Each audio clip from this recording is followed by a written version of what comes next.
doctor had come back up to 29%. Thank God. Thank God. Yes. Thank God. Thank God. Hallelujah. If it gets down any lower, he's going to have to start some dialysis. I don't want to have to do it. Thank you, No, Lord. praise the Lord. I know he's a moving on each and every one who is listening. Yes. If we just accept it and say, yes, Lord, it's in your hands, and we're going to let you do what you want to do. Yes, Lord. And I feel that's what we need to do. Yes, Lord. Y'all pray for me and my family. Praise the Lord. Praise the Lord. Jesus. Thank you, Lord. Thank you, Jesus. Thank you, Lord. Thank you, Lord. Thank you, Lord. Thank you, goodness.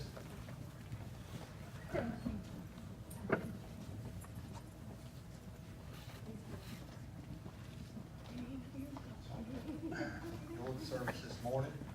Yes. Yes, I Lord. guess I never heard Davey out there preach. Been in church with him a few times. Enjoyed that message. And, sometimes we just need a reminder. We go get drink. Man, sometimes we can get parched, and it's nobody's fault but ours. Because the water is there. You just need to go get it. I remember when I was a kid, and up on Grand River on Regis Road, they had that well out front. It was sulfur water. But these kids, we didn't know no better. That's all we had. Right. And I remember going over there, and we pull that belter out of there, a drilled well. I don't know, about a 6-inch pipe maybe. We drop that belter down through there, pull that water out, drop it in that bucket, and it was cold. Yeah. We just held our breath and drunk it. We thought that's the way you drunk water. And but I remembered how cold it was. That was the thing.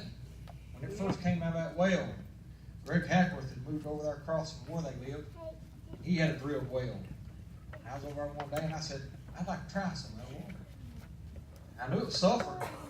He got that out there and I couldn't even get it close to my mouth. I mean, it stunk so bad. And I said, how in the world did we drink that? The thing was, we was parched. It was dry. We needed it. It was a refreshing to us. But I thought, I'm glad God's got more than that for us. He's got what we're needing. I appreciate him.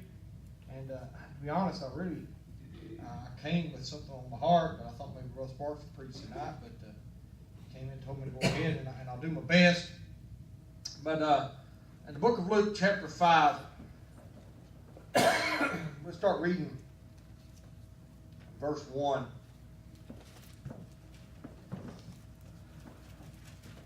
It says, and it came to pass, as the people pressed upon him, he heard the word of God. He stood by the lake of Gennesaret, and saw 2 ships standing by the lake, but the fishermen were gone out of them, and were washing their nets.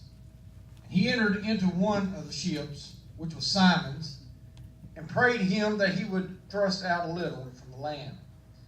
He sat down and taught the people out of the ship.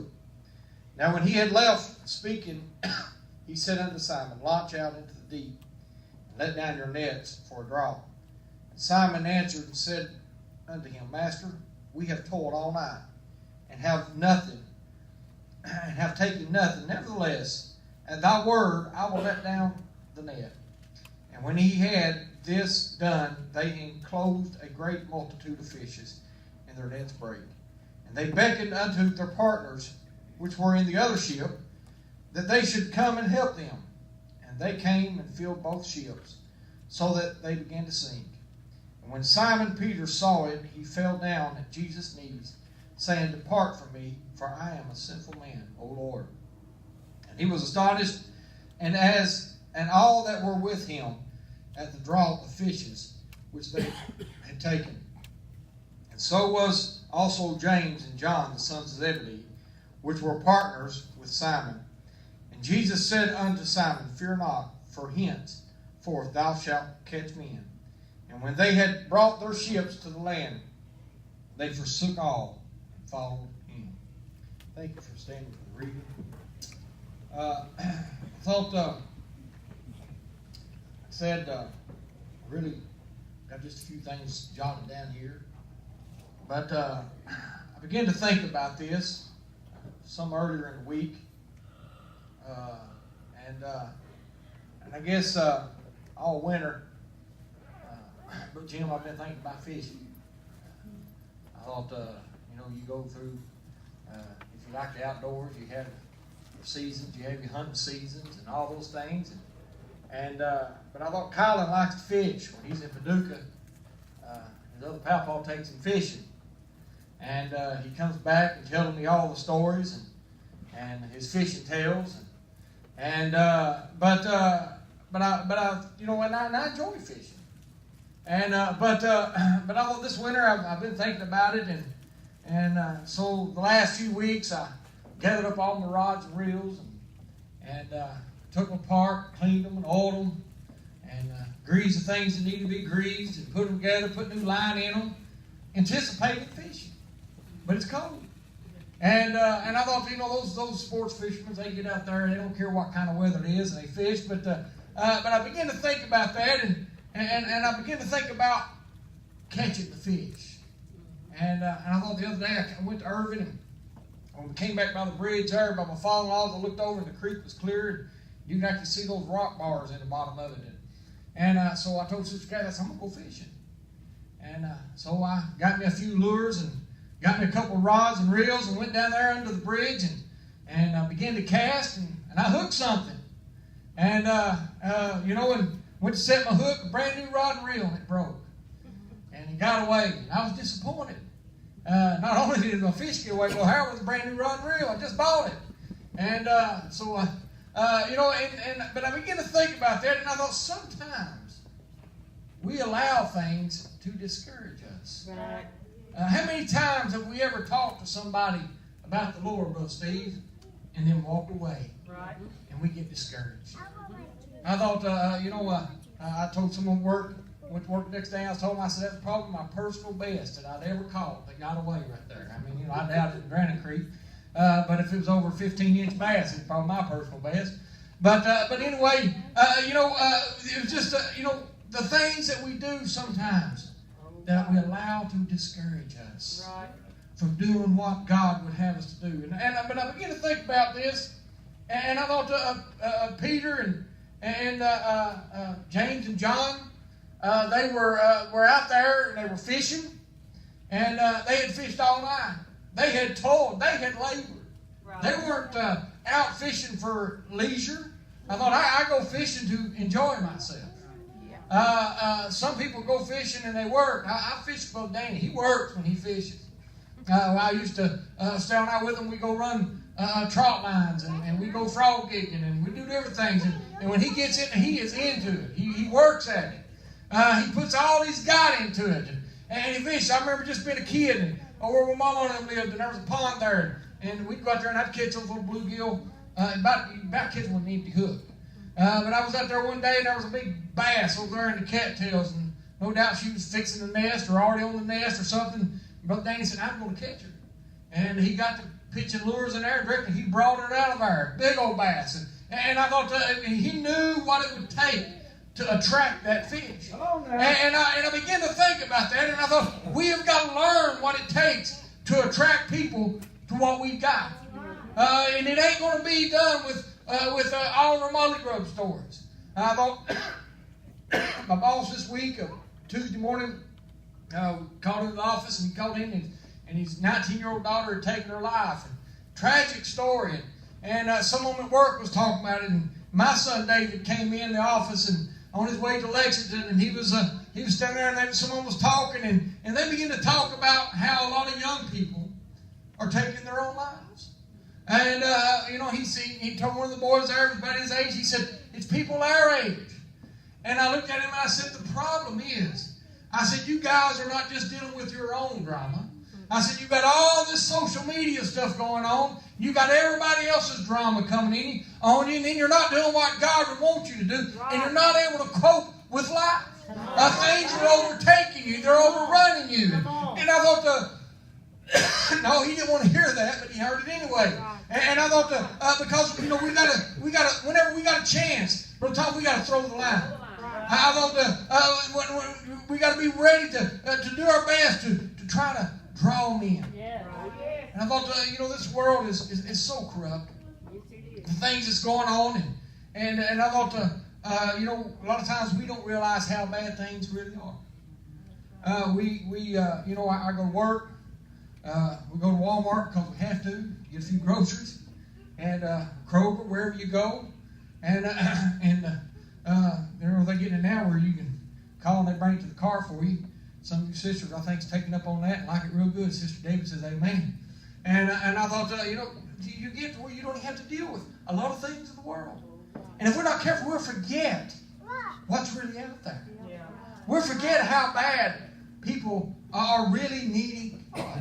Right. We're living in a world where people are so churchy, but yet they don't know God. They don't have a relationship with Him. I was talking to a one man one day. We was driving down the road. We was in a truck, and he was driving a big truck, and we was going down through there, and he began to talk to me about. We began to talk about God. We began to talk about church, and me knowing that there's things in his life. He used to live different than what he does, and he's going down through the road, and he just stopped the floorboard of that truck, and he said, "I've got a relationship with God that only me and Him have." And he said, "Yeah, there's things in my life that I shouldn't do, but God still loves me for who I am." And I said, "You're right. God does love you for who you are. But He wants you to follow after Him and live after His righteousness. Desire His things. Desire His holiness." And I thought that's the problem. So many times the people are desiring more and more of the things of the world instead of the holiness of God. Right. I thought Brother J.B. preached so good this morning about getting that drink. And how do we get that drink? By desiring the holiness of God. That is refreshing to us. I thought last weekend we was here, and last Sunday morning, and I'll be honest, Brother Steve, I was pretty parched. I was pretty dry. And a lot of it, yes, it's my fault. But I thought when that refreshing came by, and that Spirit came through here like it did Sunday morning, and we began to feel the presence of God like we did. And I thought we felt it pretty good this morning, but nothing like we did last week. I thought I accepted that, and I needed that so much, and I thought it was refreshing to us. But I thought we've got to desire it. Right. I thought there were some that said here that didn't desire it. They didn't get that refreshing. They didn't get refreshed as we got refreshed because they weren't longing for that refreshing. I thought, but we've got to long for it. Yeah. I thought, I remember being a kid, and we didn't do it a lot, but a few times we got up before daylight, and Brother Lister's Papa Deborah was coming to church here then, and Brother Sparks, myself, and Deborah, we went and got some breakfast. We went out, took his boat, went out on the lake, and we fished all day. And I remember sitting there on the same boat that they was on, using the same kind of bait that they were using, Brother Harold, and then pulling them in left and right. I'm talking about big old bluegill, bigger than your hand, and pulling them things in there left and right, and me sitting there and catching maybe one or two a day. And I never could. I was just a kid. And what it was, I was mashing my cricket up real good before I put it on there. It done dead till I got it on the hook, and half the hook showing and everything else. But I couldn't understand why what I had was not attracting the fish. Go ahead, man. And I thought sometimes if we're not careful, we'll wonder, why am I not being the witness that I need? Why am I not being able to bring my family in? Well, if what we're having is not attracting them. Right. And I thought, like I said, I don't have social media. And well, I used to have it. I turned it off, and I don't miss it. But I thought if we're not careful, we get on these things, and we get to posting all of our problems, Right. and all of our hardships, and all of our troubles, Come on. and we get to talking about all these things, just like we, and then we got our family that's lost, and they read those things, Right. and they look and they think, well, they're no better off than I am. Right. They've got more problems than I've got. Why do I want what they've got, Brother Tom? And I thought, it's time for us to fish. It's time for us to put something on there that will attract them in. Right. I thought, Sister Kathy, Hear the Lord. for Christmas, she decided she'd order me the Mystery Tackle box for Christmas. And if you don't know what that is, it's just once a month you get a little box in. It's got about $25, $30 worth of lures in it. And I got that first, and then And I opened it up, man, I was excited to get it in, Brother Danny. I opened it up. I don't know what half those things are for. I don't know the difference between a spoon bill and a round bill and a flat bill crankbait. But I got them, and so I'm get on YouTube and watch these guys fish, and then the guy that put the tackle box on, Brother Harold. Here I am watching a YouTube video trying to learn how to use his baits. And then he comes on with a commercial and says, "You think sitting and watching fishing videos all day is going to help you be a better fisherman? It ain't. It might give me an idea, but if I want to learn how to fish, Bill, I got to go fish." And I thought a lot of times we look back and we talk about the things that we're doing. And I thought the only way that we're going to be effective for God is get up and do something. Get up and put forth the effort. I thought, what? I'll never be a fisherman.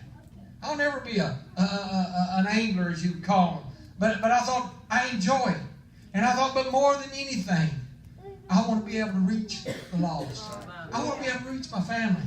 I want to be able to reach the people I work with. And I thought that, and if we're not careful, them could be some of the hardest ones. Because how many times do we get upset at work? And especially you get into the management level. And there's several of us that's been there. And it's easy to get upset. We've got all the burden of the production on us. We're the ones responsible. Those guys that's getting paid with the iron, they just got their job to do. And they don't really care if they get it done or not. Because it ain't no sweat off their back. And we allow those things. We're not careful.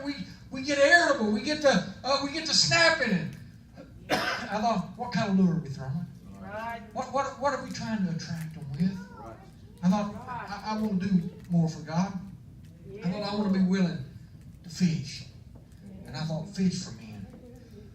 I thought a couple years ago, Sister Kathy, she ordered some, it's coughing. She'd ordered some gospel tracts, little chick tracts. Have you ever read them? They're not like the regular little Jesus Loves You tract. They got a little story in them, little that you open up, sort of laid out like a comic book, and got an illustrated story in it. And she ordered them. She goes to the bathroom. She lays one down. We go to the restaurant. She'll lay one down. We walked through the mall maybe a year or so ago, and Fayette Mall. We came by this young lady, and she was selling hair supplies, flattening irons, rolling irons, and all kinds of oils and stuff for your hair. I don't know what all she had. I don't need it, so I wasn't concerned. And she stopped Sister Kathy, and we stopped there one night. They had this hand lotion, and that was the stinkingest stuff I've ever smelled in my life. And they put it on our hands, and I said, I ain't ever stopping there again. But here we come by, and a young lady steps out and stops Sister Kathy. She stops. Next thing I know, she's sitting in her chair, and she had her hair up, and she's letting her take it. And I thought, I can't believe she is doing this. So I just stepped back, and she went ahead and she took her hair down, and she done some things with it. She asked her, what do you think? I don't care, And but she stood there and she allowed her to do all this, and I'm going, this ain't like her. But I didn't hear her before she sat down, and she said, I'll let you do this if you read what I give you. And when she got done, she got up and she said, okay, I'll listen to you. Now here. And she witnessed to that young lady. And I don't know if she took the bait or not, but she felt the bite. All right. And I thought, and I thought, and I've been fishing before, Brother Tom, and not catch nothing. But when I feel that little tug, I get excited. Hey, I'm fixing to get something. Sister Laura laughed at me one day. We was down at my mother-in-law's in, and there was a tree fell over, and it was a little crappie. And they weren't as big as my hand. But crappie's fun to catch. And I thought there was a limb there, and I kept throwing it back under those trees. And he'd hit that bait, and I'd set the hook, and I'd pull in that little crappie. Man, I was excited. I was catching them. I don't know how many I caught, 10 or 15 there out of that brush pile that day. But I thought I was excited about it. No, they weren't big, but they were excited. I was catching them. And I thought that sometimes we look and we think we need to get this and we need to get that one and how the church would do if we could get this one in here. But I thought we don't need to worry about the size of them. Let's just go catch them. Let's get them in here. I thought, and I thought we've got to have something to attract them.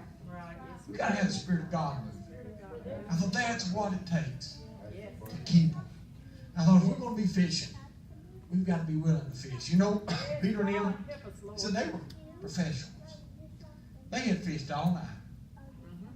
And they went out there and they pulled those nets. And I've never done it, but they say when you're fishing like that it's a very tiresome job. Throwing those big nets out, pulling them in, throwing them, pulling them, and trying to catch those fish. They'd done it all night. They had told. Yeah. Now they were cleaning and mending those nets. Yeah. And Jesus says, go back out and do it again. Yeah. Lord, we've done it all night. There ain't no need trying. How many times, Lord, I've talked to them before. There's no need trying. Lord, they're going to get tired of listening to me. There's no need trying. Lord said, just go fish again. Just go fish again. Yes, I don't know if anybody might have something to add to this. You want to sing? But I thought, as they come and get us a song, I said, I knew I didn't have a whole lot tonight. But I thought, I don't know about you. I'm ready to fish. Yes, Lord. I thought, Yes, Lord. it's springtime come around. Brother Jim got a boat. Brother Dan got a boat. He bought a big pontoon. I don't know if he even got to use it much last year or not.